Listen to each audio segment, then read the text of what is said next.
Қайырлы күн қыздар, бүгін отбасыма арнап құрамы 3 қана заттан тұратын жасалу жолы өте оңай үй жағдайында халва дайындадым.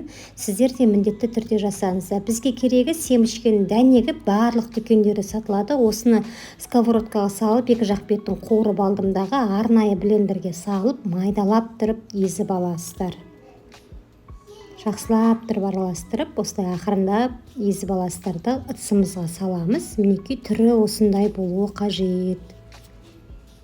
Енді орехты да екі жақ бетін қуырып алып, оны да блендерге салып, айналдырып, үстіне қосамыздағы. Осы екі заттың үстіне 2 ас қасық балымызды салып, басы біріккенше араластыратын боламыз. Осылайша кез келген ыдысымызға салып, морозилікке қатыруға жібереміз.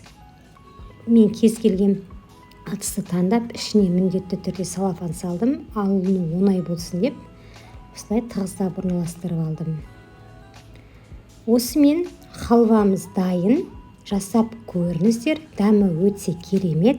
Сіздермен бірге болған Әлден Гаухар. Парақшама тіркелуді ұмытпаңыздар. Келесі кездескенше. Әлден Гаухар деп Инстаграм парақшасына терсеңіздер де, менің Инстаграм парақшасы шығады. Оған да тіркелуді ұмытпаңыздар.